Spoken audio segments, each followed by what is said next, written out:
Mi esposo pensó que me estaba volviendo loca cuando vendí la casa de mi madre. No sabía que esa locura era mi boleto a la libertad. Me llamo Elena Duarte. Tengo 70 años. Y durante casi medio siglo fui la mujer invisible que sostenía un imperio doméstico que mi esposo creía que funcionaba solo. Esta es la historia de cómo una palabra, repetida suficientes veces, puede despertar a una mujer que llevaba décadas dormida.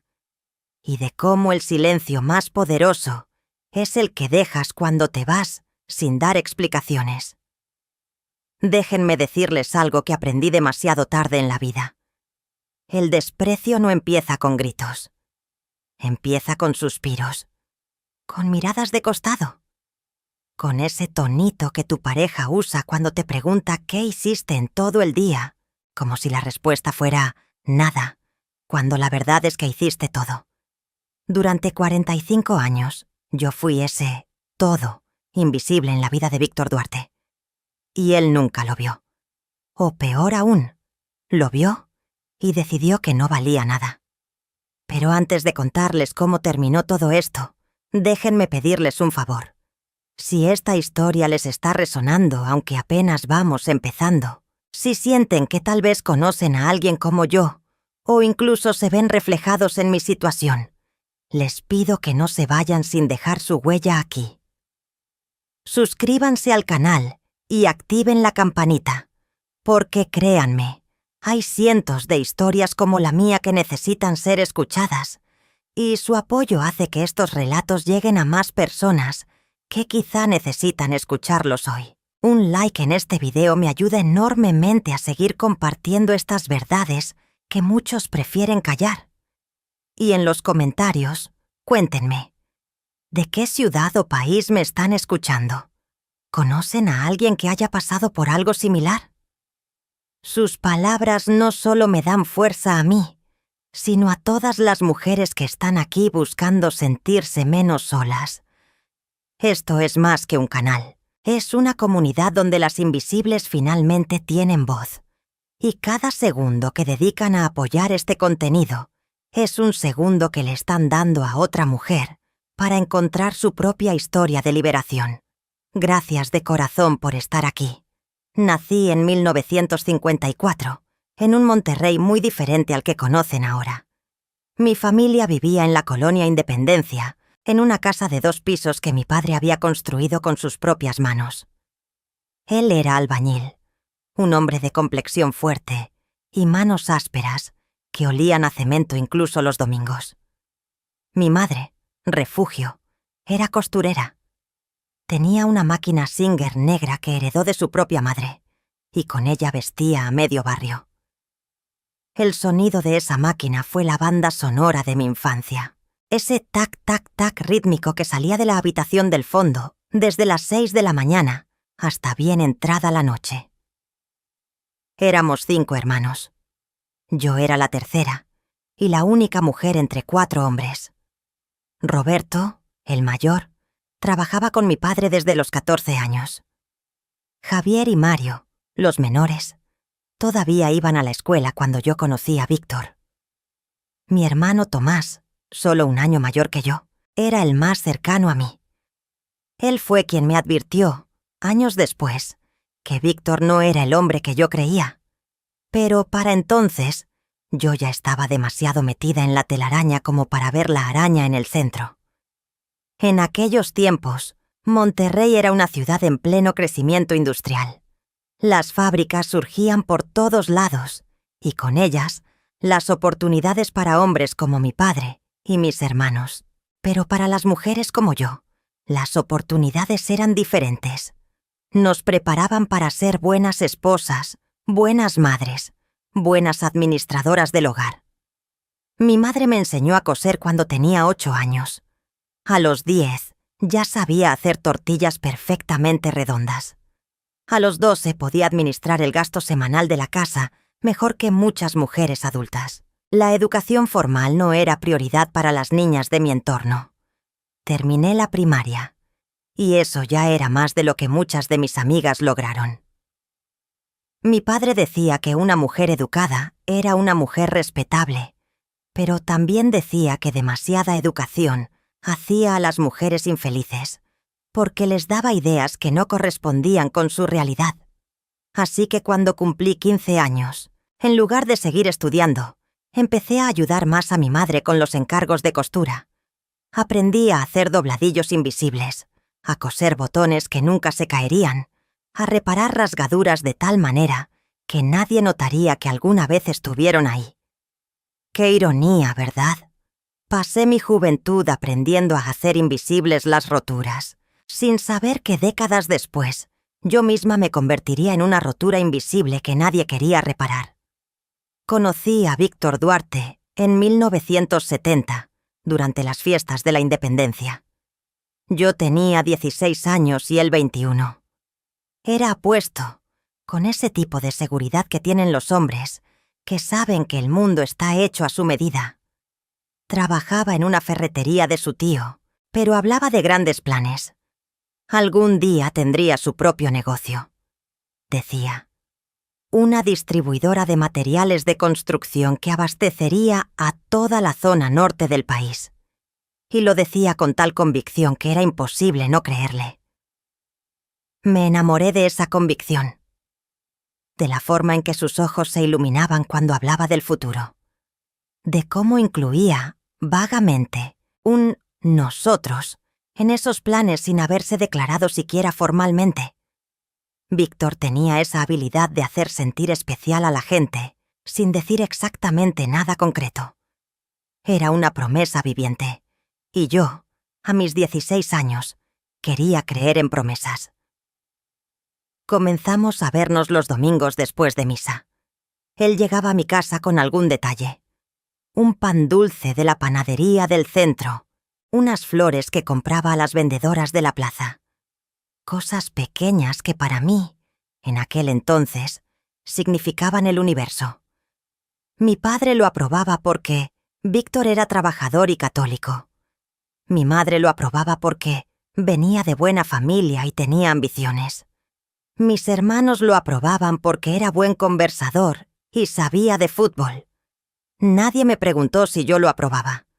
Se asumía que sí, y la verdad es que en aquel momento sí lo hacía. Nos casamos en 1972, 2 años después de conocernos. Yo acababa de cumplir 18 años. La boda fue sencilla pero bonita, en la parroquia del Roble, con un vestido que mi madre hizo especialmente para mí. Costó 3 meses de trabajo, ese vestido. Cada puntada era un acto de amor. Tela de satén color marfil, encaje de Bruselas en el cuello y las mangas, y una cola de 2 metros que mi prima Leticia llevaba con orgullo. Cuando camino hacia el altar del brazo de mi padre, recuerdo haber pensado que ese era el momento más importante de mi vida. Y tenía razón, aunque no de la forma que imaginaba. Ese fue el día en que dejé de ser Elena Morales para convertirme en la señora de Duarte. El día en que mi identidad quedó absorbida por la de otro. Los primeros años fueron buenos.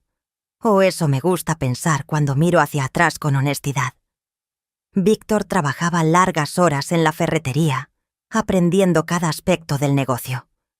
Yo me dediqué a convertir nuestra pequeña casa, rentada en un hogar. Estaba en la colonia obrera, una casita de 2 recámaras con un patio trasero, donde planté tomates y chiles. La sala tenía un sofá de tela floreada que compramos de segunda mano y que yo misma retapicé con ayuda de mi madre. La cocina era diminuta, pero la organicé de tal manera que podía preparar comidas para 10 personas sin problema. Mi rutina empezaba a las 5 de la mañana. Víctor desayunaba a las 6 en punto, antes de irse al trabajo, y no aceptaba desayunos simples. Quería huevos, frijoles, tortillas recién hechas, café de olla. Decía que un hombre que trabajaba duro necesitaba combustible de calidad. Después de que se iba, yo limpiaba la cocina, hacía las camas, lavaba la ropa a mano en el lavadero del patio. Los lunes lavaba la ropa blanca, los martes la de color, los miércoles las sábanas y toallas. Los jueves y viernes eran para planchar todo lo que se había acumulado. Los sábados limpiaba la casa a profundidad. Ventanas, pisos, baños. Los domingos cocinaba para toda la semana siguiente. ¿Saben lo que Víctor decía cuando llegaba del trabajo y encontraba la casa impecable, la cena lista, su ropa planchada? Nada. No decía absolutamente nada, porque en su mente eso era exactamente lo que debía estar. No era un logro que mereciera reconocimiento. Era el estándar mínimo aceptable. Y yo lo acepté. Durante años, lo acepté como si fuera normal. En 1974, nació nuestra primera hija, Ana Patricia. El parto duró 18 horas. Cuando finalmente la pusieron en mis brazos, con su carita arrugada y sus puños cerrados, sentí un amor tan intenso que me dolió físicamente. Víctor llegó al hospital 2 horas después de que ella naciera, disculpándose porque había estado cerrando un trato importante en la ferretería. Sostuvo a la niña exactamente 3 minutos antes de entregarla de vuelta a la enfermera, diciendo que tenía que regresar al trabajo. Me dio un beso en la frente y me dijo que había hecho un buen trabajo, como si yo hubiera entregado un proyecto, no traído una vida al mundo. Ana Patricia fue una bebé difícil. Lloraba por las noches, tenía cólicos constantes y no quería tomar pecho. Yo pasaba las noches caminando por la sala con ella en brazos, meciéndola, cantándole canciones que mi madre me cantaba a mí. Víctor dormía en la otra habitación porque, según él, necesitaba descansar para trabajar al día siguiente. Yo también estaba trabajando, por supuesto. Pero mi trabajo no requería descanso. Mi trabajo era invisible, interminable, y aparentemente no lo suficientemente importante como para requerir una noche completa de sueño. 2 años después llegó Ricardo. Luego, en 1979, Mónica. 3 hijos en 5 años. Cada embarazo fue más difícil que el anterior. Cada parto me dejó más cansada, pero no había tiempo para el cansancio. Los niños necesitaban comer, necesitaban ropa limpia, necesitaban atención. Víctor necesitaba su casa en orden, sus comidas a tiempo, su ropa planchada. Y yo necesitaba. Bueno, lo que yo necesitaba nunca entró en la ecuación. Durante esos años, el negocio de Víctor comenzó a despegar. Su tío le dejó manejar más aspectos de la ferretería y, eventualmente, en 1982, le vendió su participación a un precio preferencial. Víctor ahora era copropietario. Los ingresos mejoraron significativamente. Nos mudamos a una casa más grande en la colonia Mitras, una propiedad de 3 recámaras con un jardín amplio. Yo estaba emocionada. Finalmente tendríamos espacio suficiente para los niños. Cada uno podría tener su propia habitación eventualmente. Pero con la casa más grande vinieron más responsabilidades, más cuartos que limpiar, más jardín que mantener, más espacio que organizar. Víctor contrató a un muchacho para que cortara el pasto cada 2 semanas, pero todo lo demás era mi territorio. Y además, ahora que ganábamos más dinero, Víctor esperaba que la casa reflejara nuestro nuevo estatus. Nada de muebles de segunda mano, nada de decoración sencilla. Quería que cuando sus socios o clientes vinieran a cenar, vieran que Víctor Duarte era un hombre exitoso. Y yo era la encargada de crear esa imagen. Aprendí a cocinar platillos más elaborados. Ya no solo guisos caseros, sino entradas, platos fuertes, postres. Compraba revistas de cocina y decoración, estudiaba las recetas, practicaba hasta que salían perfectas. Víctor invitaba gente sin avisarme. A veces llegaba con 4 o 5 personas diciendo: «Elena nos preparó algo, ¿verdad?» Y yo, que no había preparado nada porque no sabía que vendrían, tenía que improvisar una cena para 6 personas en 1 hora. Y tenía que hacerlo con una sonrisa, porque Dios no permitiera que la esposa de Víctor Duarte se viera estresada o incapaz. Los niños crecieron. Ana Patricia era seria y estudiosa, siempre con la nariz metida en un libro. Ricardo era el deportista, vivía jugando fútbol en el jardín con los vecinos. Mónica era la artista, pasaba horas dibujando en sus cuadernos. Yo me aseguré de que cada uno tuviera lo que necesitaba para desarrollar sus talentos. Llevaba a Ana Patricia a la biblioteca municipal cada sábado. Me levantaba temprano los domingos para llevar a Ricardo a sus partidos de fútbol. Compraba cuadernos de dibujo y colores para Mónica con el dinero que ahorraba del gasto de la casa. Víctor proveía el dinero, sí, pero yo proveía todo lo demás. Las conversaciones antes de dormir cuando tenían pesadillas. Las curitas y los besos cuando se caían. Las ayudas con la tarea. Las palabras de aliento cuando se sentían inseguros. Los consejos cuando tenían problemas con amigos. El sostén emocional constante que los niños necesitan para crecer sanos y seguros. Y todo eso, aparentemente, no contaba como trabajo. Recuerdo una noche en particular. Debió ser en 1985 o 86. Los niños ya estaban dormidos. Yo estaba en la cocina terminando de limpiar después de la cena. Víctor entró, se sirvió un vaso de agua y me preguntó qué había hecho ese día. Le di un resumen. Llevé a Ricardo al doctor porque tenía tos. Fui al mercado, cociné, limpié, ayudé a Ana Patricia con su proyecto de ciencias. Cosí el dobladillo del pantalón de su traje gris. Él tomó un sorbo de agua y dijo, casi como sin darle importancia: «Debe ser bonito no tener que trabajar». Esas palabras se quedaron flotando en el aire de la cocina como el humo. Me quedé quieta, con las manos todavía sumergidas en el agua jabonosa del fregadero. Esperé a que dijera que era una broma, que se riera, que reconociera lo absurdo de esa afirmación. Pero no lo hizo. Terminó su agua, dejó el vaso en la barra para que yo lo lavara y se fue a ver televisión. Esa fue la primera vez que escuché esa frase de sus labios. No sería la última. Con los años se volvería un estribillo. Una canción que él tarareaba cada vez que yo mencionaba estar cansada, o pedía ayuda con algo, o sugería que tal vez podríamos contratar a alguien para ayudar con la limpieza profunda de la casa una vez al mes. ¿Cansada? ¿De qué? Si no trabajas. ¿Ayuda? ¿Para qué? Si tienes todo el día libre. ¿Contratar a alguien? ¿Para qué gastos innecesarios? Si tú estás aquí sin hacer nada importante. Cada variación de esa misma idea, cada frase que borraba un poquito más mi valor, mi esfuerzo, mi existencia.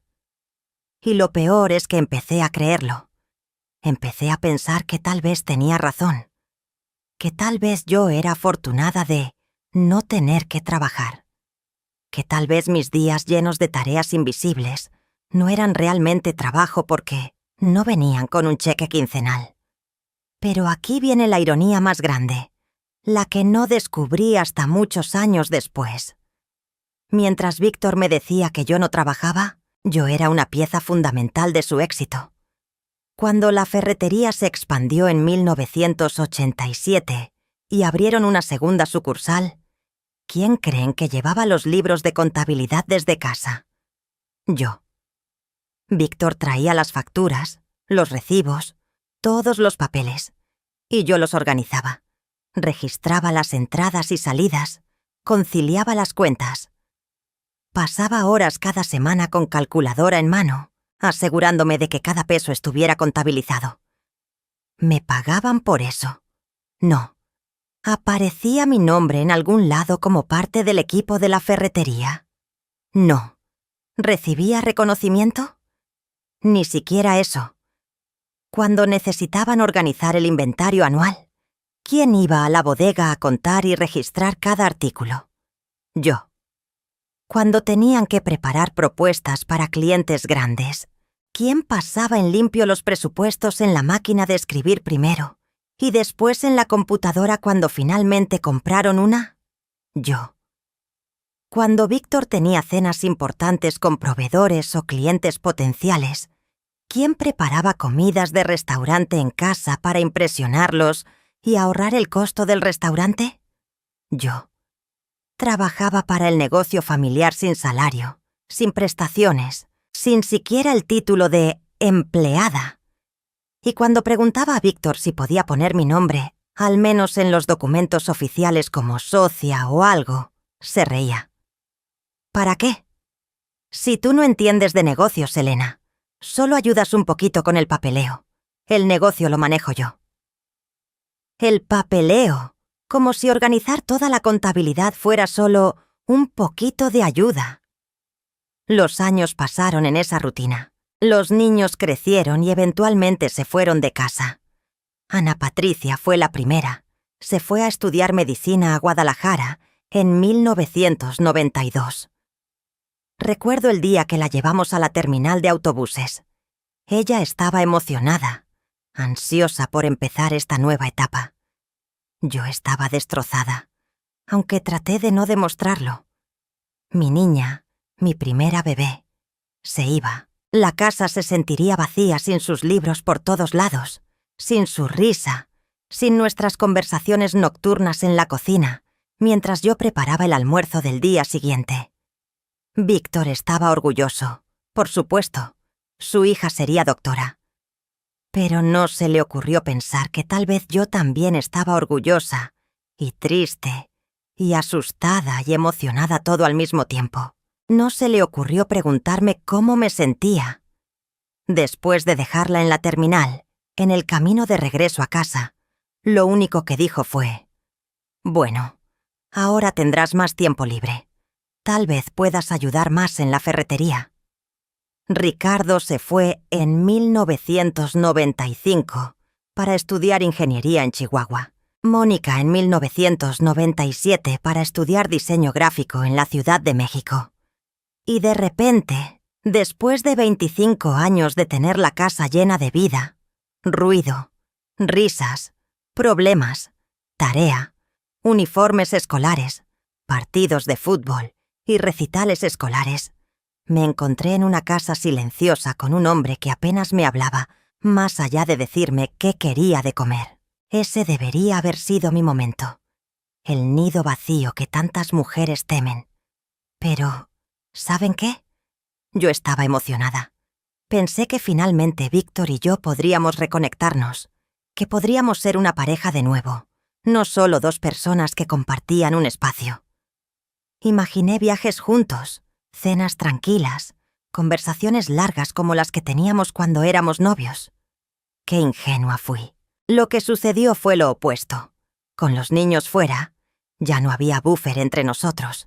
Ya no había tema de conversación neutral. Ya no había actividades compartidas que giraran alrededor de ellos. Y nos dimos cuenta, o al menos yo me di cuenta, de que ya no teníamos nada en común. No nos conocíamos. Habíamos pasado 25 años en la misma casa, pero habíamos vivido vidas completamente separadas. Víctor llenó el vacío con más trabajo.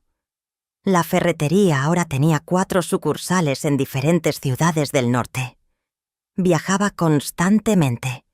Llegaba a casa solo para dormir, y muchas veces ni eso. Se quedaba en hoteles cerca de las sucursales, alegando que era más práctico.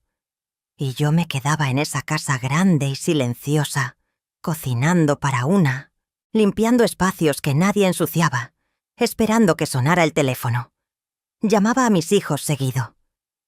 Ellos estaban ocupados con sus propias vidas, comprensiblemente. Ana Patricia estaba haciendo su residencia, trabajaba turnos de 36 horas. Ricardo estaba batallando con cálculo diferencial y apenas tenía tiempo de comer. Mónica estaba enamorada de un compañero de clase, y todas nuestras conversaciones giraban alrededor de él. Estaban bien, estaban construyendo sus vidas, y yo estaba orgullosa, pero también estaba sola. Intenté llenar mis días con cosas. Me uní a un grupo de catecismo en la parroquia. Tomé clases de repostería en el DIFE. Me ofrecí como voluntaria en un comedor comunitario los martes y jueves. Pero todo eso eran solo distracciones de la verdad central. Mi vida entera había girado alrededor de otras personas, Y ahora que esas personas ya no me necesitaban de la misma forma, yo no sabía quién era. ¿Quién era Elena Duarte sin ser mamá de Ana, Ricardo y Mónica? ¿Sin ser la esposa que mantenía la casa de Víctor funcionando perfectamente? ¿Sin ser la contadora invisible de la ferretería? No tenía ni idea. Y eso me aterraba más de lo que puedo explicar. En el año 2000, Víctor llegó a casa una noche con una noticia. La ferretería estaba por hacer su expansión más grande hasta la fecha. Abrirían 3 sucursales más en los próximos 2 años. Y además, empezarían a incursionar en la venta mayorista, no solo minorista. Era una gran movida. Requeriría mucha inversión, mucho trabajo, mucho riesgo. Y estaba emocionado como no lo había visto en años. Le pregunté qué significaba eso para nosotros, para nuestra relación, para nuestro futuro. Él me miró como si hubiera hablado en otro idioma. ¿Para nosotros? Significa más dinero, Elena. Seguridad. No tendrás que preocuparte por nada. No estaba preguntando por dinero. Estaba preguntando si finalmente tendríamos tiempo juntos, si él estaría más en casa, si podríamos ser una pareja, no solo coinquilinos. Pero él no entendió. O no quiso entender. Los siguientes años fueron una repetición de lo mismo, pero intensificado. Víctor prácticamente vivía en la ferretería o viajando. Yo seguía con mi rutina de limpiar, cocinar, esperar. La única diferencia es que ahora, cuando mis hijos llamaban, ya no podía disfrazar la soledad en mi voz. Ana Patricia fue la primera en notarlo. Me preguntó directamente si estaba bien. Le dije que sí, por supuesto. ¿Qué más iba a decir? Que llevaba 30 años sintiéndome invisible y que cada año era peor. Mi madre murió en 2003. Tenía 82 años y había vivido una vida plena, rodeada de sus hijos y nietos.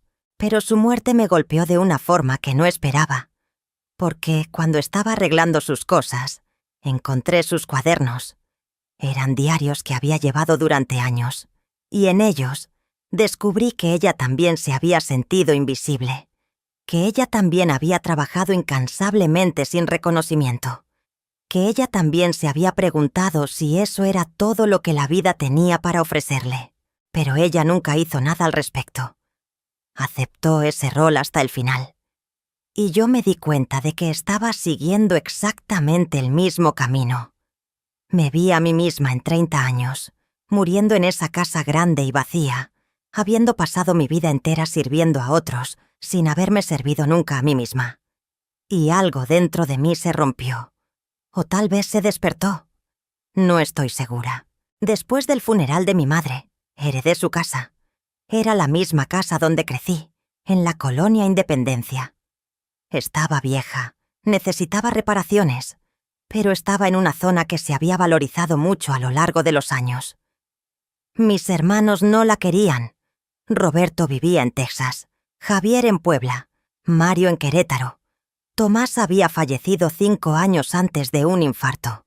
Así que la casa quedó para mí. Víctor inmediatamente sugirió que la vendiéramos y que usáramos ese dinero para invertir en la expansión de la ferretería. Es el momento perfecto, Elena. Con ese capital podríamos abrir 2 sucursales más en lugar de una. Noté cómo dijo «podríamos», como si yo fuera parte de las decisiones del negocio, cuando en realidad mi opinión nunca había importado en 30 años.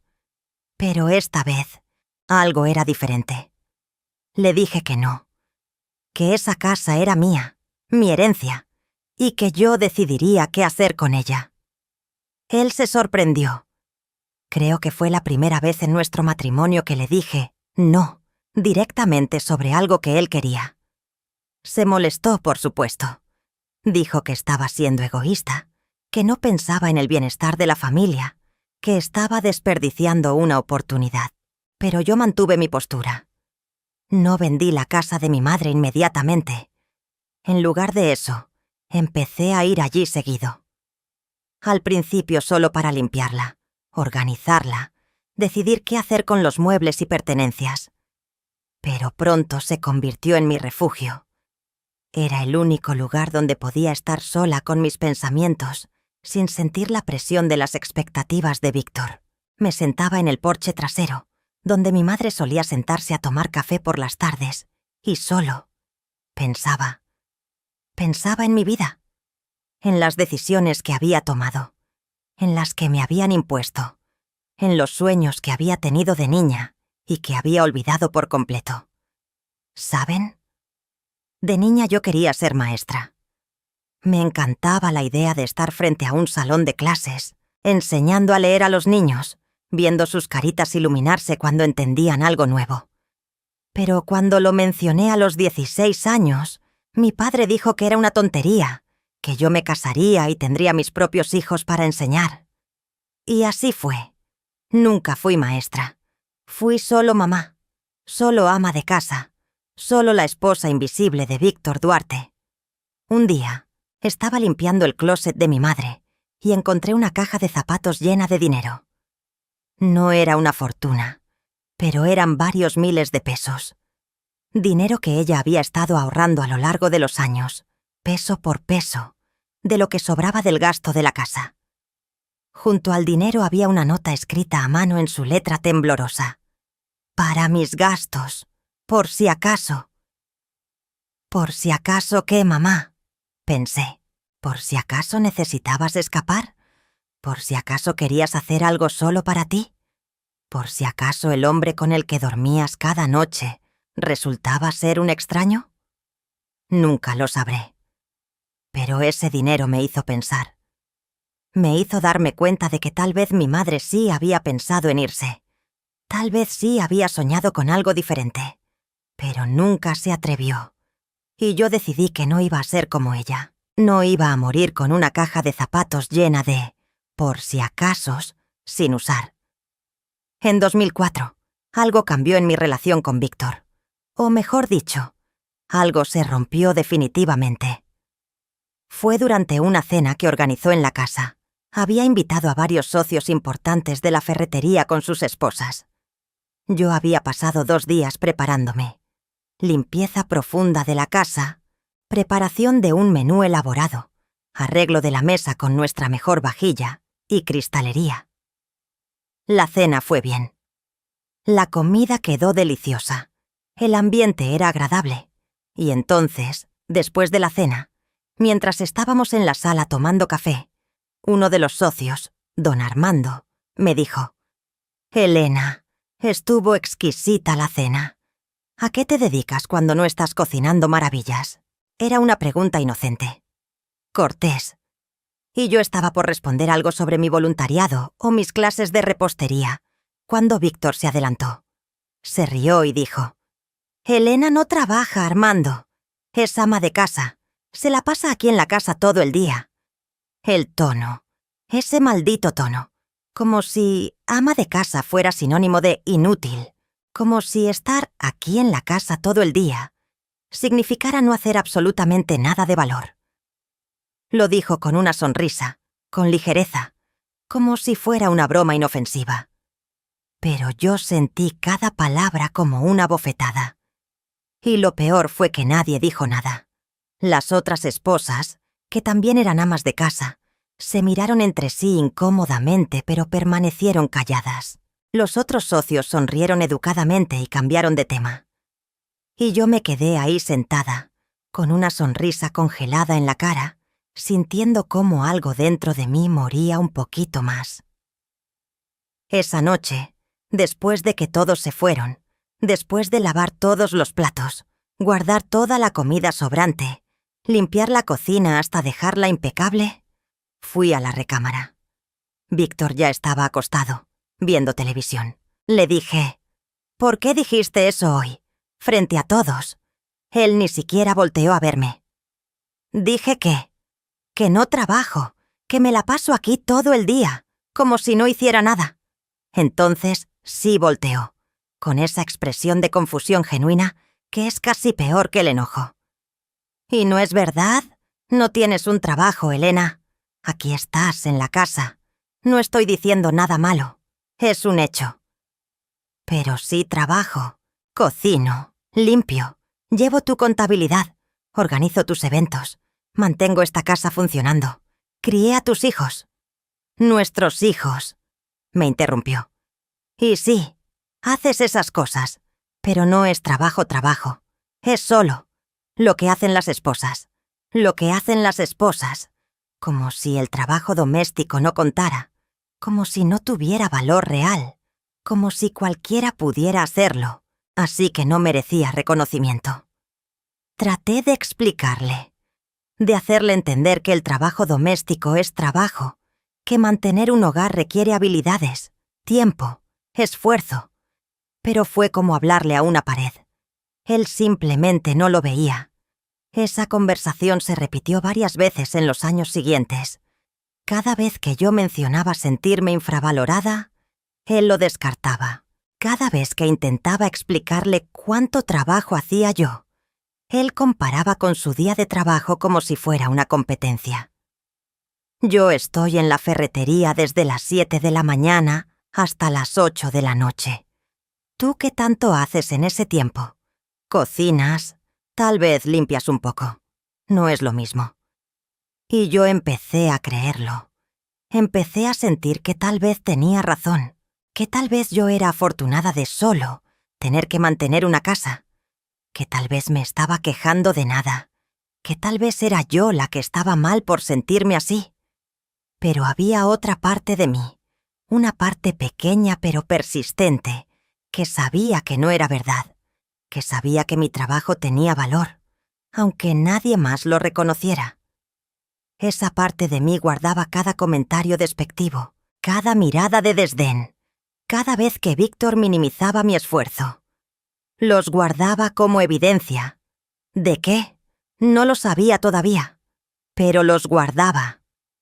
Déjenme contarles sobre las señales, esas señales que una ve pero decide ignorar porque enfrentarlas significaría aceptar una verdad demasiado dolorosa. Hubo muchas a lo largo de los años, pero hay algunas que ahora, mirando hacia atrás, resaltan con una claridad brutal. La primera señal importante fue en 2006. Víctor y yo teníamos planes de ir a cenar para nuestro aniversario. 34 años de casados. Yo me había arreglado especialmente. Me puse un vestido azul que había comprado con el dinero que había ahorrado de los mandados. Me maquillé, me peiné. Estaba emocionada. Hacía meses que no salíamos juntos, solo nosotros dos. Me sentía como una novia otra vez, esperando que llegara por mí. Esperé. Y esperé. Las 7 de la noche pasaron. Las 8, las 9. A las 9:30, llamó. Había surgido un problema en la sucursal de Chihuahua. Un cliente importante había llegado sin avisar, y él tenía que atenderlo. No podría llegar a la cena. Me dijo que pidiéramos algo para comer en casa otro día. Me quité el vestido. Me quité el maquillaje. Me puse mi pijama y me senté en la sala, con las luces apagadas. Y lloré. No por la cena en sí, sino por lo que representaba. 34 años. Y yo todavía no era una prioridad. Nunca lo había sido. Siempre había algo más importante. El negocio, el dinero, los clientes. Todo menos yo. Cuando finalmente llegó a casa, cerca de las 11, me encontró en la sala. Me preguntó por qué no me había ido a dormir. Le dije que estaba esperándolo. Él se veía cansado, molesto incluso. Me dijo que estaba siendo dramática, que era solo una cena, que podíamos ir cualquier otro día, que él estaba trabajando duro por nuestro futuro y que yo no apreciaba el esfuerzo que hacía. ¿Yo no apreciaba su esfuerzo? El hombre que no recordaba nuestro aniversario sin que yo se lo recordara. El hombre que nunca había notado cuando yo estaba enferma, o triste, o exhausta. El hombre que pensaba que pagar las cuentas era suficiente para ser un buen esposo. Ese hombre me decía que yo no apreciaba su esfuerzo. La ironía era casi cómica. La segunda señal fue en 2007. Mi hijo Ricardo se casó. Fue una boda hermosa en Chihuahua, donde él vivía y trabajaba. Yo ayudé a organizarla desde Monterrey, coordinándome con la familia de la novia, ayudando con los detalles, asegurándome de que todo saliera perfecto. Pasé meses trabajando en eso. Durante la recepción hubo varios discursos. El padre de la novia habló sobre cómo estaba entregando a su hija a un buen hombre. Los amigos de Ricardo hablaron sobre sus aventuras juntos. Y entonces fue el turno de Víctor. Se paró frente a todos, con el micrófono en mano, y habló sobre cómo él había criado a Ricardo para ser un hombre de bien, sobre los valores que él le había inculcado, sobre el ejemplo que él le había dado de trabajo duro y dedicación. Habló por 10 minutos. 10 minutos sobre él y su relación con Ricardo. No mencionó mi nombre ni una sola vez. Ni una. Como si Ricardo hubiera crecido por generación espontánea, sin que yo pasara noches en vela cuando estaba enfermo, sin que yo lo ayudara con su tarea, sin que yo lo consolara cuando estaba triste, sin que yo lo aconsejara cuando tenía dudas. Ana Patricia, que estaba sentada a mi lado, me apretó la mano. Ella también lo había notado. Mónica, del otro lado, me susurró al oído: «Mamá, esto es ridículo». Pero yo solo sonreí. Me aplaudí cuando terminó su discurso. Me paré cuando todos se pararon. Actué como si nada, porque eso era lo que se esperaba de mí. Ser invisible incluso cuando mi invisibilidad era insultante. La tercera señal fue en 2009. Fue más personal, más directa. Estábamos en una reunión familiar, una carne asada en casa de mi hermano Roberto, que había venido de visita de Texas. Había mucha familia, primos, sobrinos, tíos. En un momento estábamos todos sentados en el patio, conversando después de comer. Alguien preguntó a Víctor cómo iba la ferretería. Víctor se animó inmediatamente. Empezó a hablar sobre la expansión, sobre las nuevas sucursales, sobre los contratos grandes que habían conseguido. Y entonces dijo algo que me heló la sangre. Lo he logrado todo yo solo, sin socios, sin ayuda de nadie. Todo ha sido mi trabajo, mi visión, mi esfuerzo. Todo yo solo, sin ayuda de nadie. Estaba yo sentada a 3 metros de distancia. Yo que había llevado su contabilidad durante años.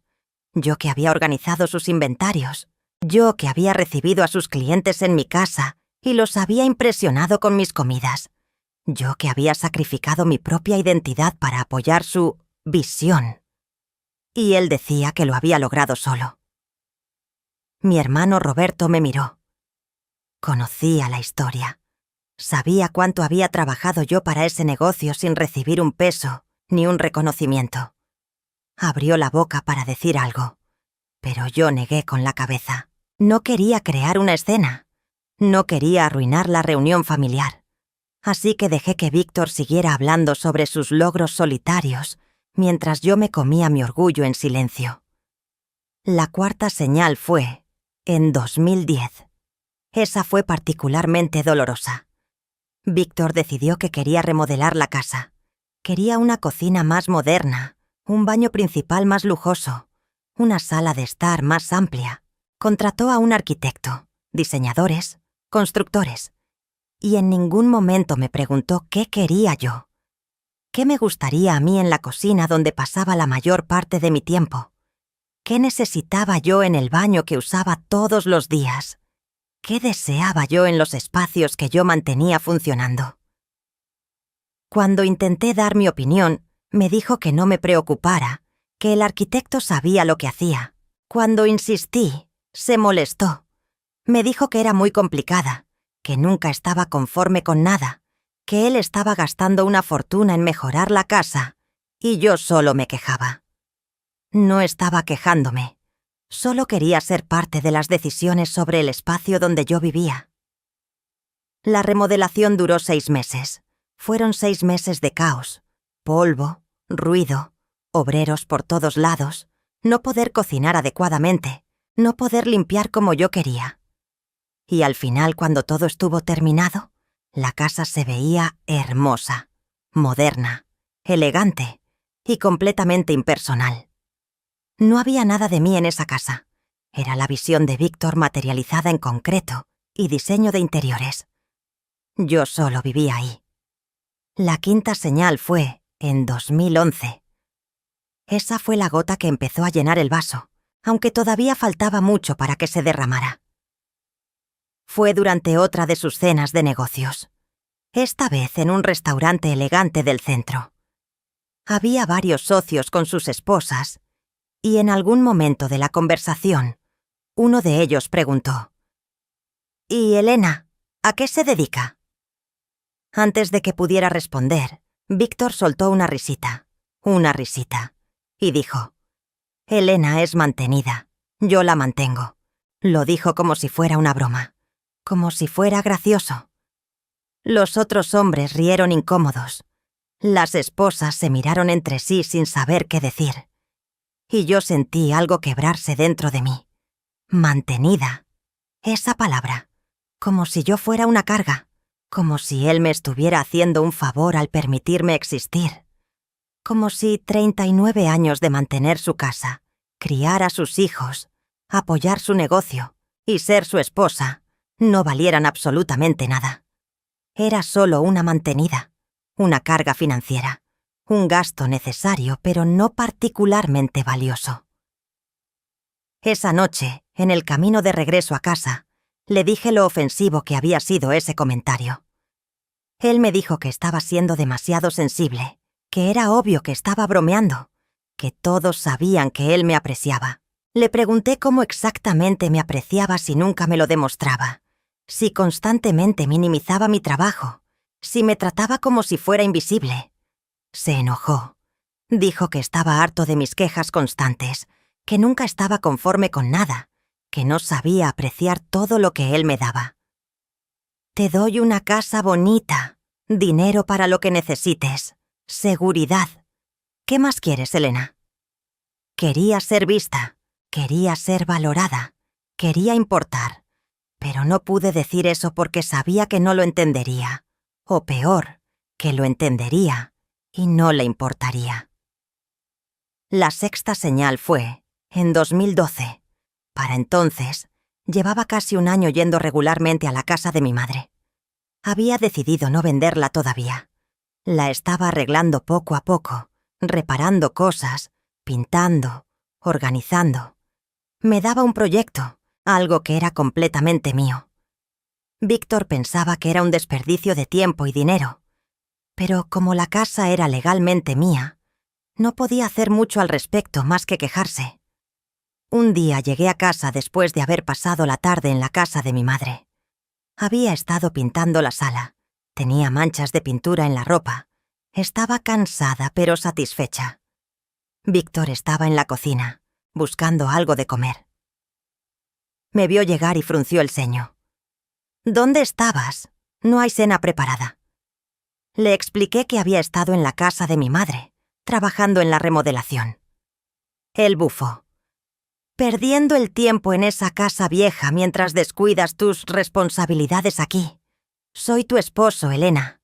Lo menos que podrías hacer es tener la cena lista cuando llego».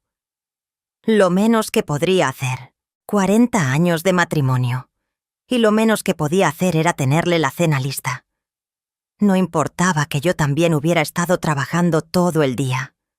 No importaba que yo también estuviera cansada. Mi trabajo solo contaba si directamente lo beneficiaba a él.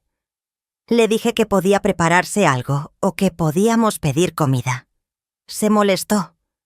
Dijo que estaba cambiando, que ya no era la misma de antes, que antes yo me preocupaba por él y ahora solo pensaba en mí. Y yo pensé, sí, finalmente estoy pensando en mí. Y eso te molesta porque durante 40 años pensé solo en ti. La séptima señal, la que probablemente debió haber sido la final pero no lo fue, vino en 2013. Mi hija Mónica se había divorciado recientemente. Estaba destrozada, viviendo sola en la Ciudad de México, luchando con la depresión. Me necesitaba. Así que decidí ir a pasar un mes con ella, ayudarla a reorganizar su vida, darle apoyo emocional. Cuando le dije a Víctor mis planes, se opuso inmediatamente. «¿Un mes? ¿Quién va a encargarse de la casa? ¿Quién va a cocinar? ¿Quién va a estar aquí cuando yo llegue del trabajo? Le dije que él era un adulto perfectamente capaz de cuidarse un mes, que nuestra hija me necesitaba, que esto era importante. Discutimos. Él dijo que estaba siendo egoísta, que estaba poniendo a Mónica por encima de mi matrimonio, que una esposa debe estar con su esposo. Yo dije que una madre debe estar con su hija cuando la necesita, que él no me necesitaba realmente, solo necesitaba los servicios que yo proporcionaba, que bien podía contratar a alguien para limpiar y cocinar por un mes. Al final fui. Pasé un mes maravilloso con Mónica, ayudándola a sanar, hablando durante horas, reconectando con mi hija de una forma que no habíamos podido cuando ella era adolescente. Cocinábamos juntas, veíamos películas, hacíamos planes para su futuro. Me sentí útil de una forma diferente. No como una sirvienta, sino como una madre, una amiga, una mujer apoyando a otra mujer. Cuando regresé a Monterrey, la casa era un desastre. Víctor había contratado a alguien para limpiar y cocinar, pero obviamente no había sido suficiente para sus estándares. Me recibió con una lista de quejas. La comida no era tan buena como la mía. La limpiadora no organizaba las cosas como a él le gustaba. Había tenido que comer fuera varias veces porque la comida casera no era aceptable. Y entonces dijo: «Espero que te hayas dado cuenta de lo necesaria que eres aquí, de que no puedes simplemente irte cuando te dé la gana». Y ahí estaba. Finalmente lo había admitido. Me necesitaba. Pero no me necesitaba a mí como persona. Me necesitaba como función. Como cocinera, limpiadora, organizadora. Era reemplazable como persona, pero no como servicio. Y esa realización dolió más de lo que esperaba. La octava y última señal antes de que todo explotara fue en 2014. Víctor tuvo un evento importante en la ferretería. Una celebración por 40 años desde que su tío la fundó.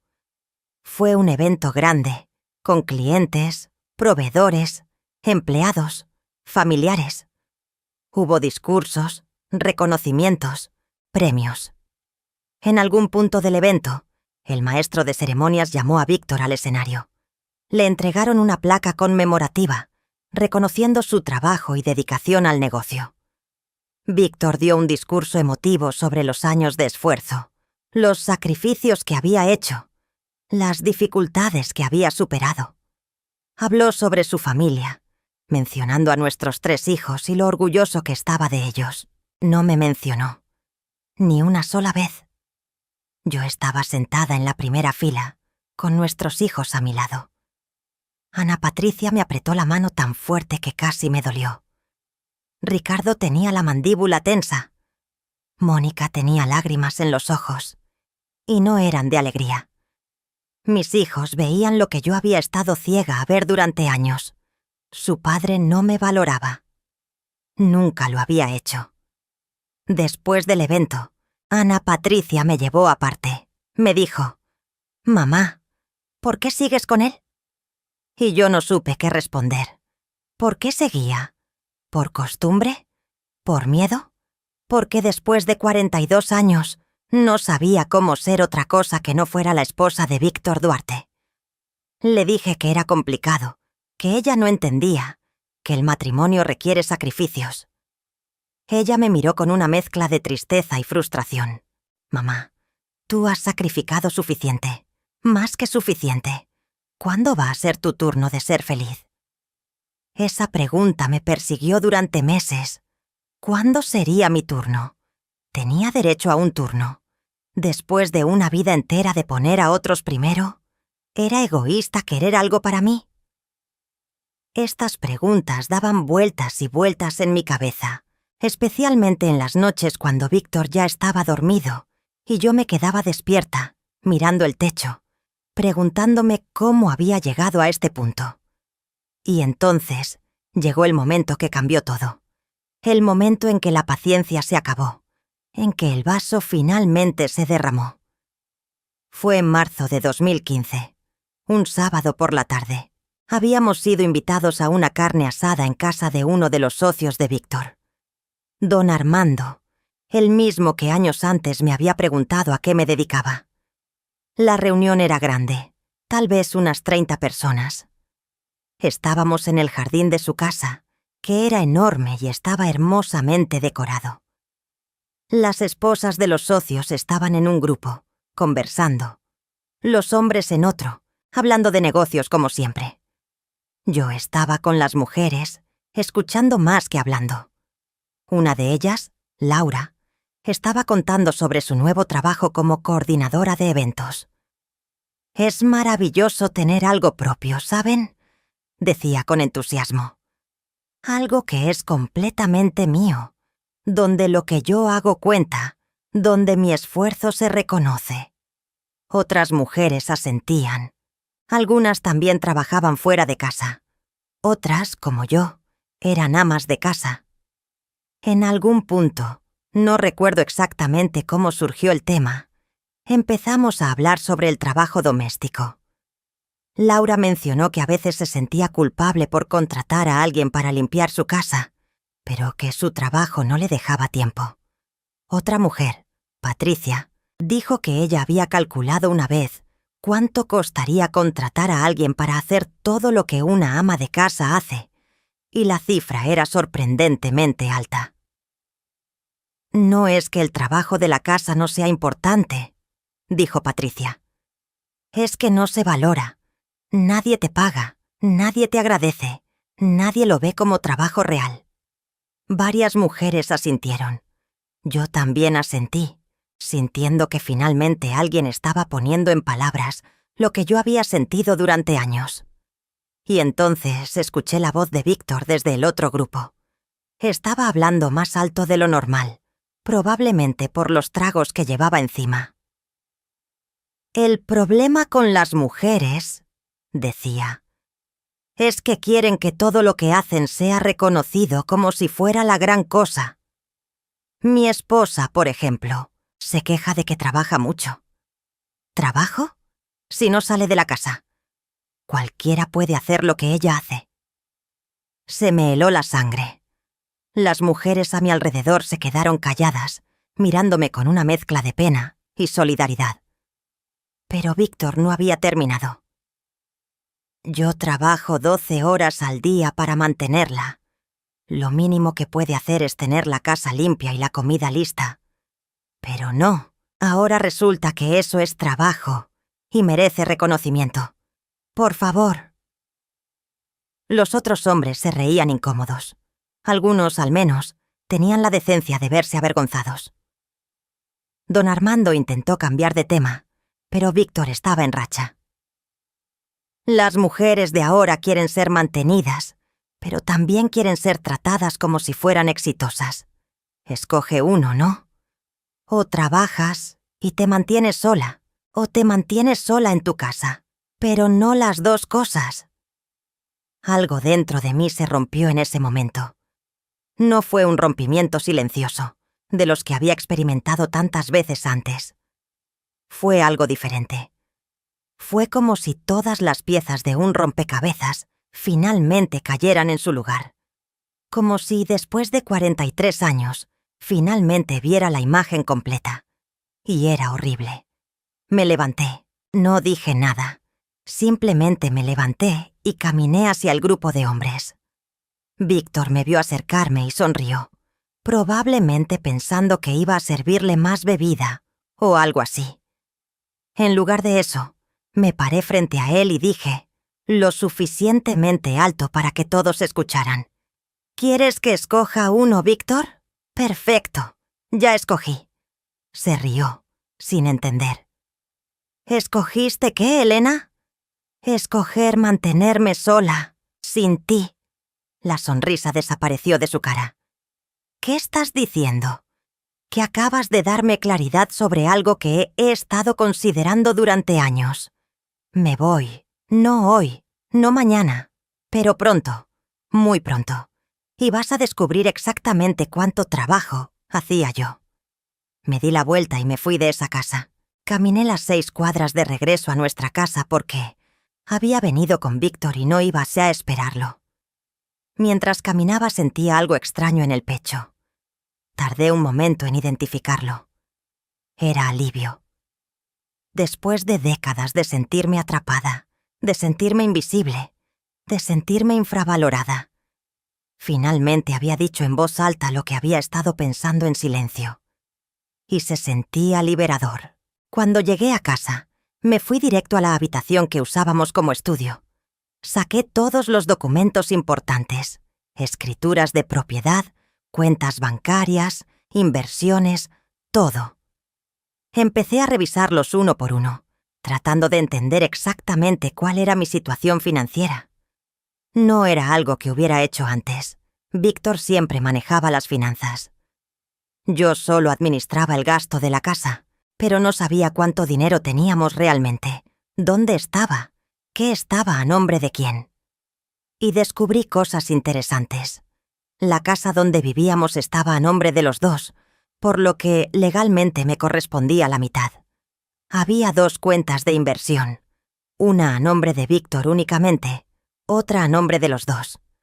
Había certificados de depósito, bonos, varias cuentas de ahorro. En total, hablando de bienes conjuntos, estábamos hablando de una cantidad significativa de dinero. Pero lo más importante que descubrí fue algo que había olvidado por completo.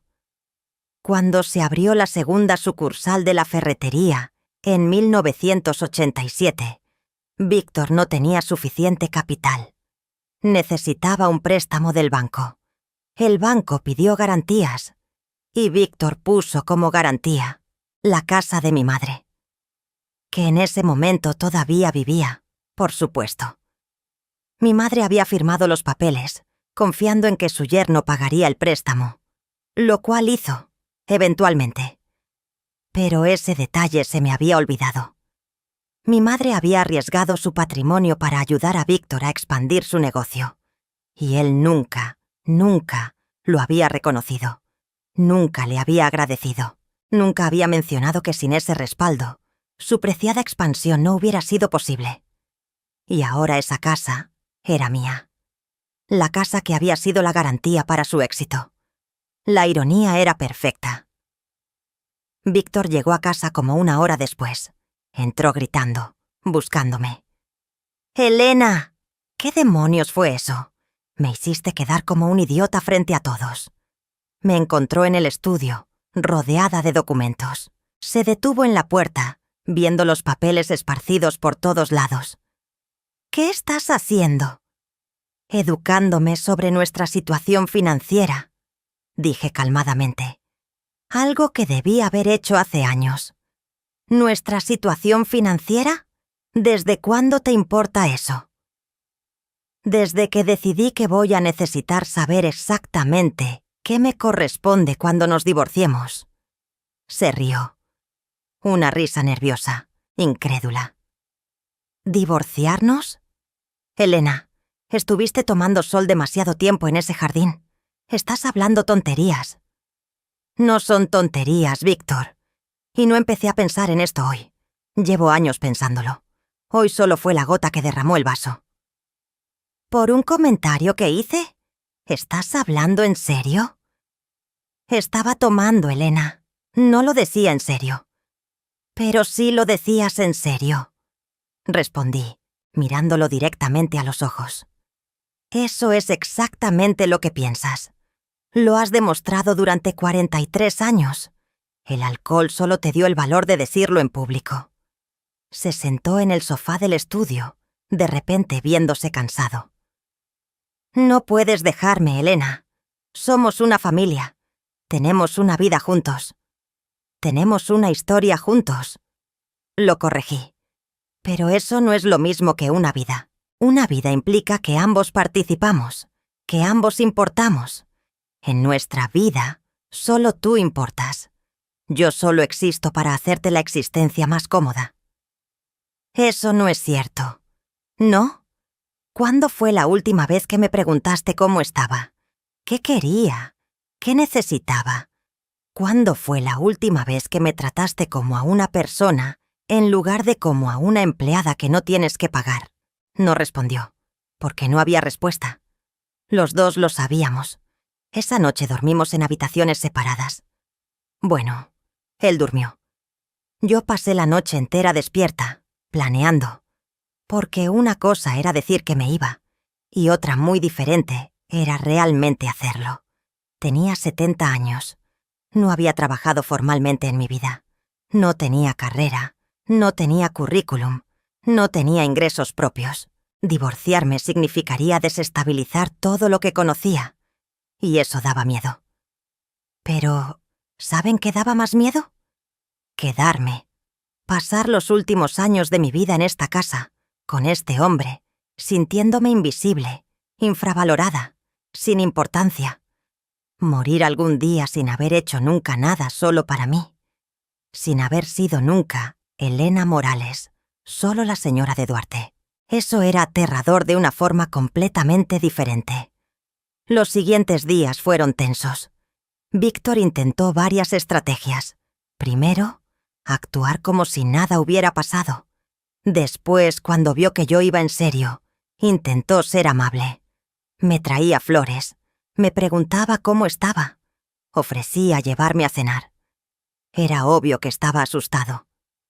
Probablemente se imaginaba una batalla legal por el dinero, una separación escandalosa que afectaría su reputación. Le dije que no quería flores, que no quería salir a cenar, que lo único que quería era que me viera como un ser humano con valor propio. Me dijo que siempre me había visto así. Le pregunté si pensaba que yo era estúpida, que si realmente creía que iba a olvidar 43 años de desprecio solo porque ahora estaba preocupado por las consecuencias. Como si nada de lo que hiciste en esos 43 años me doliera profundamente, ¿no? Ahora que finalmente reacciono, ¿decides cambiar? Ahí fue cuando decidí que necesitaba un plan concreto. No podía simplemente salir y ya, sin saber a dónde ir, sin tener recursos asegurados. Tenía que ser inteligente al respecto. Estratégica. Necesitaba protegerme porque estaba claro que Víctor, cuando se diera cuenta de que iba en serio, iba a ponerse difícil. El lunes siguiente, hice algo que nunca había hecho en mi vida. Fui a ver a un abogado, sola, sin decirle a Víctor, sin decirle a nadie. Busqué en el directorio y encontré una abogada especializada en derecho familiar. Se llamaba licenciada Silvia Mendoza. Tenía su despacho en el centro de Monterrey.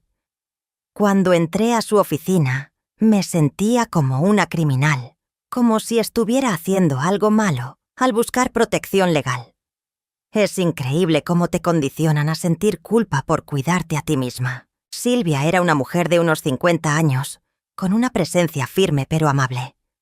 Me ofreció café y me preguntó en qué podía ayudarme. Le conté toda la historia. 43 años de matrimonio, el trabajo invisible, el desprecio constante, la falta de reconocimiento, las humillaciones públicas, todo. Hablé durante casi una hora sin parar. Ella tomaba notas de vez en cuando, pero principalmente solo escuchaba. Y cuando terminé, cuando finalmente me quedé sin palabras y sin aliento, ella me miró y dijo: «Elena, nada de lo que me acabas de contar es normal o aceptable. Usted tiene todo el derecho de irse, y la ley la protege». Me explicó cómo funcionaba el proceso de divorcio. Los bienes gananciales, que en nuestro caso incluían la casa y algunas de las inversiones, se dividirían al 50%. La casa de mi madre, como era herencia mía, era completamente mía, y Víctor no tenía ningún derecho sobre ella. Yo tenía derecho a pensión alimenticia, dada mi edad, y el hecho de que no había trabajado formalmente durante el matrimonio. Pero, me advirtió, el proceso puede ser largo y difícil, especialmente si su esposo se opone. Puede intentar ocultar bienes, complicar las cosas, arrastrarlo. Necesita estar preparada para eso, y necesita empezar a documentar todo desde ahora. Me dio una lista de cosas que hacer.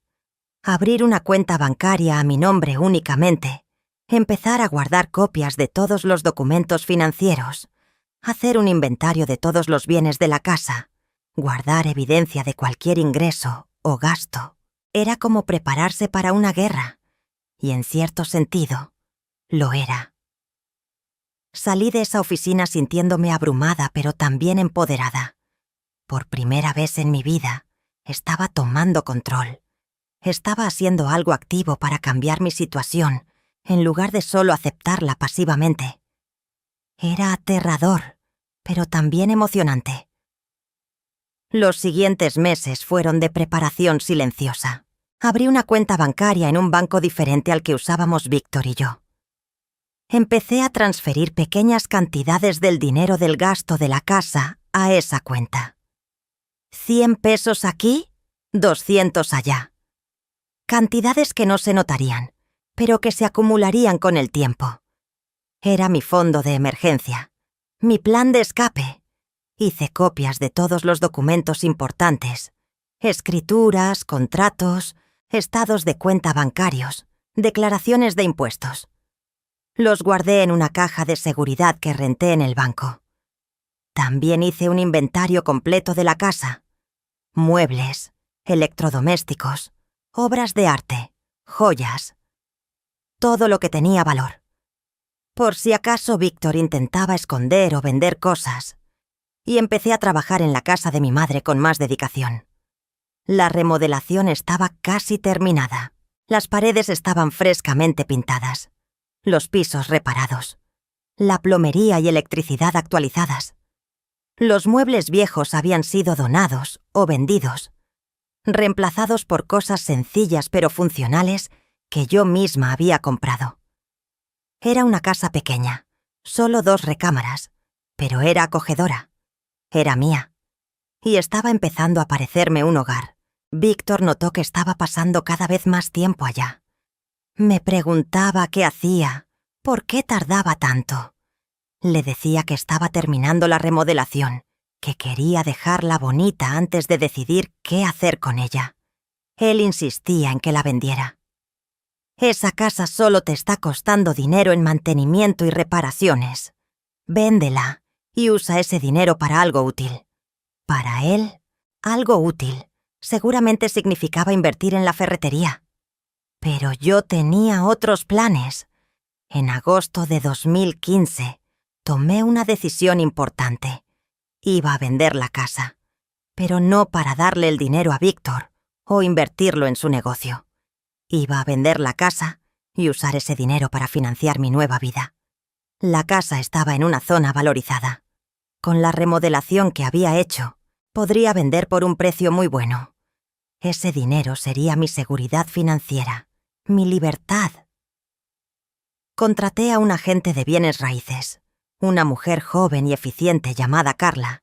Le expliqué que quería vender, pero que necesitaba discreción, que mi esposo no podía saber todavía. Ella entendió sin que tuviera que dar muchos detalles. Probablemente no era la primera mujer en su situación que veía. La casa se vendió en solo 3 semanas. Un matrimonio joven la compró. Dijeron que les encantaba el estilo, la ubicación, el tamaño perfecto para empezar una familia. Les vendí la casa donde yo había crecido, donde mi madre había cosido vestidos durante décadas, donde mi padre había vuelto cada noche oliendo a cemento fresco. Y sentí una punzada de nostalgia, pero también de esperanza. Esa casa había sido el principio para mi familia. Ahora el dinero de esa casa sería el principio de mi nueva vida. El cheque era por una cantidad que me dejó sin aliento cuando lo vi. Era más dinero del que había tenido en mi vida bajo mi propio control. Lo deposité en mi cuenta personal, la que Víctor no conocía. Y por primera vez en 70 años, tuve un colchón financiero que era completamente mío.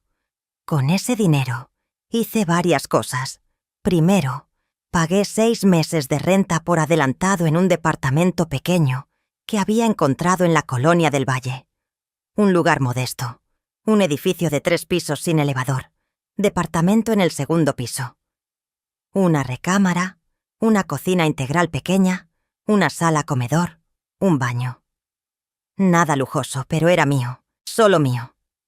Segundo, compré muebles básicos para ese departamento. Una cama, un sofá, una mesa de comedor con 2 sillas, trastes, ropa de cama. Lo esencial. Lo entregaron todo directamente al departamento y lo dejé ahí, esperándome. Tercero, abrí una cuenta de inversión a mi nombre con parte del dinero restante. Quería asegurarme de tener ingresos pasivos, algo que me diera un flujo constante de dinero sin depender de nadie. La asesora financiera me ayudó a crear un portafolio conservador, pero que generaba rendimientos decentes. Y cuarto, guardé una cantidad en efectivo. Por si acaso, por emergencias, porque nunca se sabe. Todo esto lo hice en secreto, durante los meses de septiembre y octubre de 2015. Víctor no tenía ni idea. Pensaba que la casa de mi madre seguía ahí, vacía, esperando a ser vendida. No sabía que yo ya la había vendido. No sabía que el dinero estaba en mi cuenta. No sabía que yo había rentado un departamento. No sabía que estaba a punto de perder a la empleada no pagada que había mantenido su vida funcionando durante más de 4 décadas. Mientras tanto, en casa, las cosas habían alcanzado una especie de tregua incómoda. Víctor se había dado cuenta de que su estrategia de ser temporalmente amable no estaba funcionando, así que había vuelto a sus patrones usuales. Trabajaba largas horas, llegaba tarde, apenas hablábamos. Yo cocinaba, limpiaba, mantenía la casa funcionando como siempre. Pero algo había cambiado. Yo había cambiado. Ya no me molestaba cuando me ignoraba. Ya no me dolía cuando despreciaba mi trabajo, porque sabía que era temporal. Sabía que estaba contando los días. Tenía un plan, tenía un escape, y eso me daba una paz extraña en medio del caos emocional. Mis hijos notaron el cambio. Ana Patricia me llamó un día en octubre y me preguntó directamente si estaba bien. Le dije que sí, que estaba mejor que nunca. «Mamá, suenas diferente». No sé cómo explicarlo, pero suenas más fuerte. Tenía razón. Por primera vez en mi vida me sentía fuerte, me sentía capaz, me sentía lista.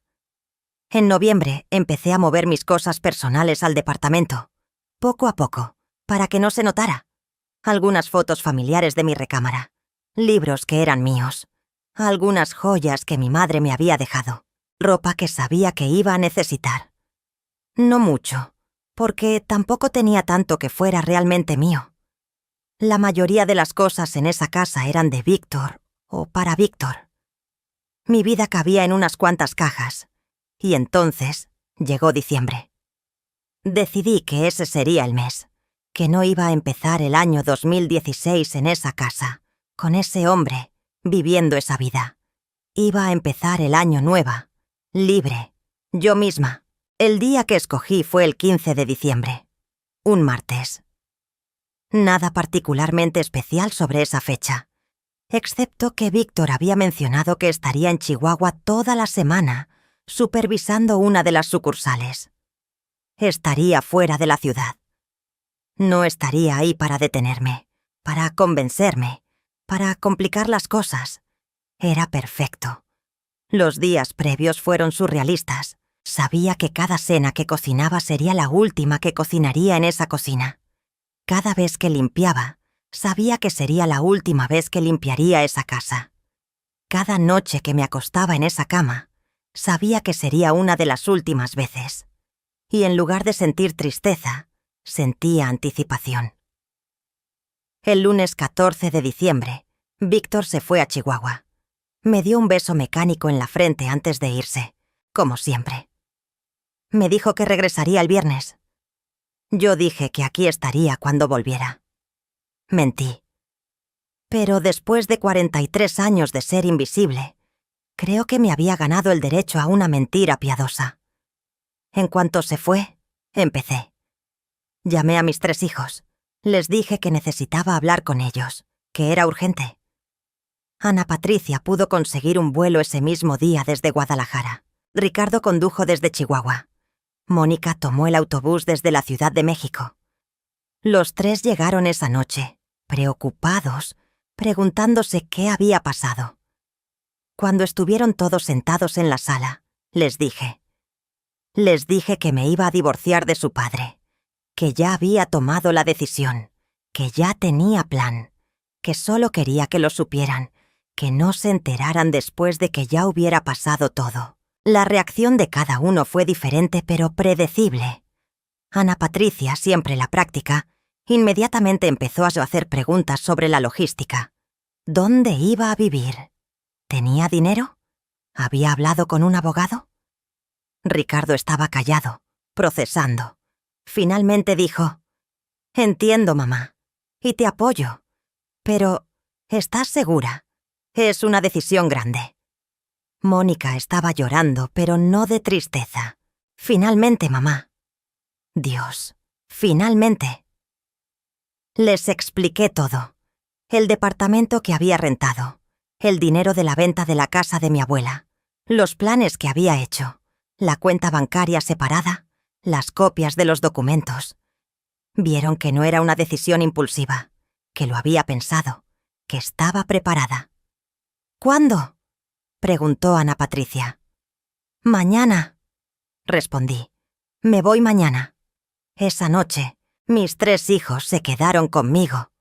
Ordenamos pizza, algo que nunca hacíamos cuando Víctor estaba en casa porque a él no le gustaba. Nos quedamos despiertos hasta tarde, hablando. Ellos compartieron sus propias frustraciones con su padre, las veces que él los había decepcionado, las promesas que nunca cumplió, las veces que su trabajo era más importante que ellos, y me di cuenta de que ellos también habían sido invisibles para él de muchas formas. No tanto como yo, pero sí invisibles. Ana Patricia me dijo algo que nunca olvidaré. «Mamá, crecí pensando que así era un matrimonio normal, que el hombre trabajaba y la mujer servía, que el esfuerzo del hombre valía más que el de la mujer, que era normal que papá te tratara así». Y luego empecé a ver a otras parejas, a leer, a educarme, y me di cuenta de que no era normal, que no estaba bien. Pero tú nunca hiciste nada al respecto, así que pensé que tal vez sí era aceptable. Hizo una pausa. «Esto que estás haciendo ahora, mamá, es lo más importante que has hecho en tu vida. No solo para ti, para nosotros también. Porque nos estás enseñando que nunca es tarde para defenderte, que nunca es tarde para decir basta». Esas palabras me dieron una fuerza que no sabía que necesitaba. El martes 15 de diciembre me desperté a las 6 de la mañana. Mis hijos ya estaban levantados. Mónica había hecho café. Ricardo había traído pan dulce de la panadería. Desayunamos juntos en silencio, un silencio cómodo y lleno de solidaridad. Después del desayuno nos pusimos a trabajar. Había decidido no llevarme mucho de la casa, solo lo que era indiscutiblemente mío: ropa, zapatos, algunos libros, fotografías familiares, las joyas de mi madre, documentos personales. Mis hijos me ayudaron a empacar todo en cajas. No tardamos mucho. Como dije, mi vida cabía en unas cuantas cajas. Ricardo había rentado una camioneta. Cargamos todo. El proceso completo tomó menos de 2 horas. Mientras cargábamos la última caja, me detuve y miré la casa. Esa casa donde había vivido durante más de 30 años. Donde había criado a mis hijos. Donde había cocinado miles de comidas. Donde había limpiado millones de veces. Donde me había sentido invisible durante décadas. No sentí tristeza. Sentí alivio. Antes de irnos, hice algo que la abogada me había aconsejado. Dejé una carta para Víctor. No una carta larga ni explicativa. Solo una nota breve informándole que me había ido, que mi abogada se pondría en contacto con él y que no intentara buscarme. Firmé con mi nombre completo. Elena Morales, no de Duarte, solo Morales, como había sido antes de casarme, como iba a ser de nuevo. Dejé la carta sobre la mesa del comedor. Junto a ella, dejé las llaves de la casa. y me fui. Fuimos en caravana al departamento. Mis 3 hijos me siguieron en sus coches. Cuando llegamos, subimos todas las cajas. Los muebles que había comprado ya estaban ahí. El departamento era pequeño pero acogedor. Tenía 2 ventanas grandes en la sala que dejaban entrar mucha luz. La cocina era diminuta comparada con la de la casa, pero me gustaba. Era manejable. Era mía. Pasamos el resto del día organizando. Ana Patricia me ayudó a desempacar la ropa y organizarla en el closet. Ricardo armó unas repisas que había comprado para los libros. Mónica decoró, colgando las fotografías familiares en las paredes, acomodando algunos detalles que había comprado para hacer el espacio más hogareño.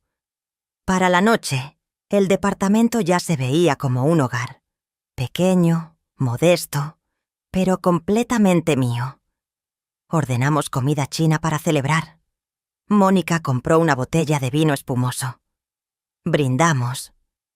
«Por la libertad de mamá», dijo Ricardo. «Por la valentía de mamá», dijo Ana Patricia. «Por el futuro de mamá», dijo Mónica. Lloré. Pero eran lágrimas buenas, lágrimas de alegría, de alivio, de gratitud por tener hijos que me apoyaban en esto. Esa noche, después de que mis hijos se fueron, me quedé sola en mi nuevo departamento. Me hice un té, me senté en el sofá, miré alrededor y sonreí. Por primera vez en 43 años, me sentí libre. El viernes Víctor regresó a Monterrey. Imagino su cara cuando entró a la casa y me vio que no estaba. Cuando vio la carta, cuando se dio cuenta de que realmente me había ido. Mi abogada, la licenciada Mendoza, me llamó ese mismo viernes por la tarde. Víctor la había contactado, furioso, exigiendo saber dónde estaba yo. Ella le informó que estaba representándome en un proceso de divorcio y que toda comunicación debía ser a través de ella. Víctor intentó llamarme. Llamó a mi teléfono tal vez 50 veces ese fin de semana. Dejó mensajes de voz que iban desde furioso hasta suplicante. «¿Cómo pudiste hacerme esto? Regresa a casa inmediatamente. Podemos hablar de esto. No seas ridícula, Elena. Tienes 70 años. ¿Qué vas a hacer sola? Por favor, regresa». No contesté ninguna llamada. No escuché todos los mensajes. No respondí. Porque sabía que si hablaba con él, intentaría manipularme. Intentaría hacerme sentir culpable. Intentaría convencerme de que estaba cometiendo un error. Y no podía permitir que eso pasara. En lugar de eso, cambié mi número de teléfono. Mi nuevo número solo lo tenían mis 3 hijos, mi abogada y un par de amigas cercanas. Víctor no tenía forma de contactarme directamente, y eso era exactamente lo que yo quería. Los siguientes meses fueron un torbellino de trámites legales. Víctor, como había predicho la abogada, se puso difícil. Intentó argumentar que yo no merecía la mitad de los bienes gananciales porque, según él, todo lo había construido él solo. Mi abogada presentó evidencia de todo el trabajo que yo había hecho para la ferretería sin pago. Las horas de contabilidad, los inventarios, las atenciones a clientes. Argumentó que yo había contribuido significativamente al éxito del negocio y merecía compensación. Víctor intentó esconder bienes. Transfirió dinero a cuentas que pensó que yo no conocía. Vendió algunas inversiones y guardó el dinero en efectivo. Pero yo había sido meticulosa en documentar todo. Teníamos copias de todos los estados de cuenta. Mi abogada pudo rastrear cada movimiento sospechoso. El proceso fue agotante. Hubo momentos en que quise rendirme, especialmente cuando Víctor empezó a decirles cosas a nuestros hijos. Les decía que yo me había vuelto loca, que estaba siendo manipulada por mi abogada, que lo estaba dejando en la ruina, que después de todo lo que él había hecho por mí, así le pagaba. Pero mis hijos no se dejaron manipular. Ellos sabían la verdad. Habían visto durante años cómo me trataba, y me apoyaron incondicionalmente. Eso hizo toda la diferencia. El divorcio se finalizó en agosto de 2016, 8 meses después de que me fui. El juez falló mayormente a mi favor. Me correspondía la mitad del valor de la casa, la mitad de las inversiones y una pensión alimenticia mensual hasta que yo decidiera remarcarme o falleciera. También quedó establecido que Víctor debía pagar las costas del proceso legal. Cuando todo estuvo firmado, cuando finalmente tuve en mis manos el decreto de divorcio, sentí algo que no había sentido en décadas. Sentí paz. Ya no era la esposa de Víctor Duarte. Era solo Elena Morales. Y eso era suficiente. Con el dinero del divorcio hice varias cosas. Primero, pagué todo el departamento donde vivía. Ya no quería rentar. Quería tener un espacio que fuera completamente mío, que nadie pudiera quitarme. El departamento se volvió mi santuario. Segundo, invertí una parte del dinero de forma que me generara ingresos pasivos. Entre eso y la pensión alimenticia, tenía más que suficiente para vivir cómodamente. No lujosamente, pero cómodamente. Y eso era todo lo que necesitaba. Tercero, me di algunos gustos. Compré ropa nueva. Renovolé el departamento. Compré una computadora portátil y aprendí a usarla. Me inscribí en clases de pintura, algo que siempre había querido hacer pero nunca había tenido tiempo. Viajé. Fui a visitar a cada uno de mis hijos en sus ciudades. Pasé tiempo de calidad con ellos. Conocí sus espacios, sus vidas. Pero lo más importante que hice con ese dinero y con mi nueva libertad fue encontrarme a mí misma. Suena cursi, lo sé, pero es verdad. Durante 70 años había sido la hija de alguien, la esposa de alguien, la madre de alguien. Nunca simplemente Elena. Empecé a hacer cosas solo porque quería hacerlas, sin tener que justificarlas, sin tener que pedir permiso, sin tener que asegurarme de que no interfirieran con las necesidades de alguien más. Si quería comer cereal para la cena, lo hacía. Si quería quedarme despierta hasta las 3 de la mañana leyendo, lo hacía. Si quería salir a caminar sin rumbo fijo, lo hacía. Me uní a un club de lectura en la biblioteca del barrio. Conocí a otras mujeres de mi edad, algunas también divorciadas, otras viudas, algunas nunca casadas. Compartíamos nuestras historias, nos reíamos, nos apoyábamos. Por primera vez en mi vida tenía amigas de verdad, no solo conocidas de la iglesia o esposas de socios de mi exesposo. Empecé a hacer voluntariado más regular en el comedor comunitario. No porque sintiera que debía, sino porque realmente disfrutaba ayudar. Me hacía sentir útil, pero de una forma diferente. No era la utilidad invisible de antes. Era una utilidad reconocida, apreciada. Y mi relación con mis hijos mejoró increíblemente. Sin Víctor en el medio, sin la tensión constante, podíamos relacionarnos de forma más auténtica. Ana Patricia me visitaba seguido, a veces solo para tomar café y platicar. Ricardo me llamaba cada semana para contarme sobre su trabajo, su vida. Mónica y yo nos volvimos confidentes. Ella me contaba sobre sus relaciones, sus sueños, sus miedos. Mis nietos, que en ese momento ya eran adolescentes o adultos jóvenes, también empezaron a buscarme más. Antes, cuando iba a visitarlos, siempre estaba preocupada por cuándo tenía que regresar a Monterrey, a la casa, a mis responsabilidades con Víctor. Ahora podía quedarme el tiempo que quisiera. Y ellos notaban la diferencia. Notaban que estaba más presente, más relajada, más feliz. ¿Y Víctor? No sé mucho de él. Sé por mis hijos que sigue trabajando en la ferretería, que contrató a una empleada doméstica que le cocina y limpia, que está saliendo con alguien, una mujer más joven que probablemente también terminará sintiéndose invisible eventualmente si no aprende la lección. No le deseo mal, pero tampoco le deseo bien, simplemente. No pienso en él, y eso es probablemente lo más liberador de todo.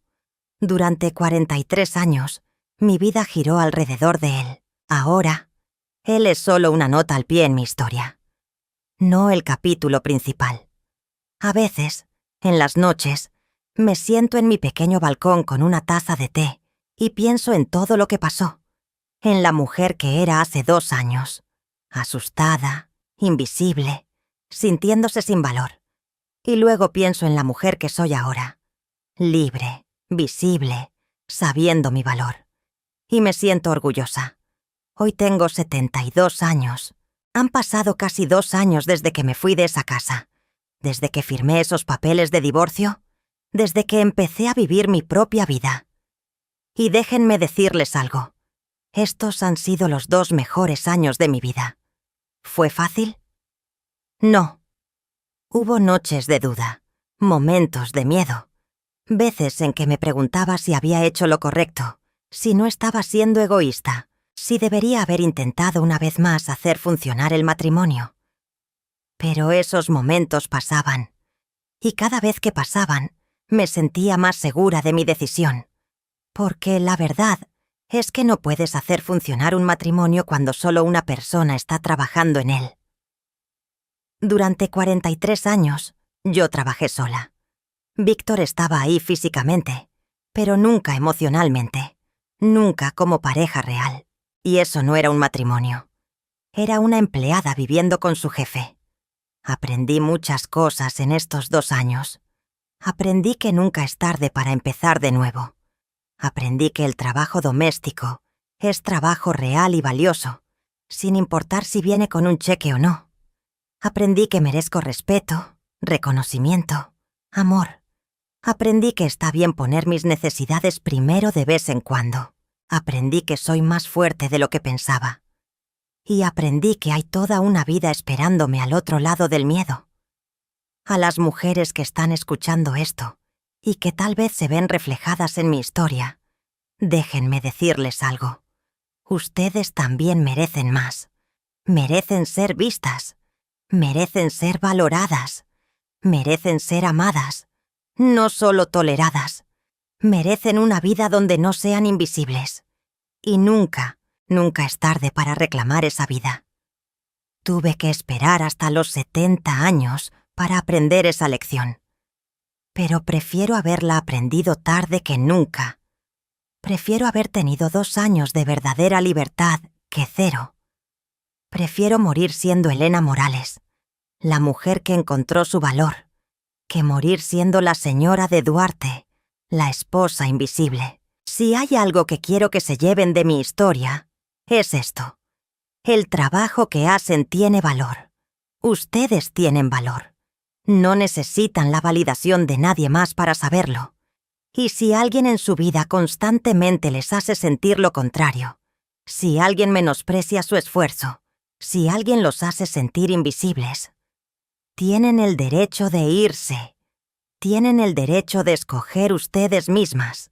Tienen el derecho de ser felices. La edad es solo un número. Yo empecé mi nueva vida a los 70. Algunas mujeres la empiezan a los 40, otras a los 50, otras a los 60. No importa cuándo. Lo que importa es que la empiezan, que toman esa decisión, que dicen, ya basta. Y créanme, el otro lado es hermoso. Es aterrador al principio, sí. Es incierto, es incómodo. Pero es hermoso, porque es suyo, completamente suyo. Hoy me desperté en mi departamento. Preparé mi café como me gusta, sin prisa. Me senté en mi balcón a ver el amanecer. Más tarde iré a mi clase de pintura. Después me reuniré con mis amigas del club de lectura. Por la noche Ana Patricia vendrá a cenar. Cocinaré, pero porque quiero, porque disfruto cocinar para mi hija, no porque sea mi obligación. Y después de que se vaya, me pondré mi pijama favorita, me haré un té y leeré hasta que me dé sueño. Es una vida simple, tranquila, sin drama, sin gritos, sin desprecio, sin invisibilidad. Es mi vida y es perfecta así. Si les gustó esta historia, si les llegó al corazón o si conocen a alguien que necesita escucharla, Les pido que le den like a este video y lo compartan. Y en los comentarios, cuéntenme, ¿de qué país o ciudad me están escuchando? ¿Han vivido algo similar? ¿Conocen a alguien que esté pasando por esto? Sus historias importan, sus experiencias importan. Y tal vez, al compartirlas, podamos ayudar a otra mujer a darse cuenta de que ella también merece más. Gracias por escucharme. Gracias por darle espacio a mi historia. Y recuerden, nunca, nunca es tarde para ser libre. Cuídense mucho. Y sobre todo, cuiden de ustedes mismos.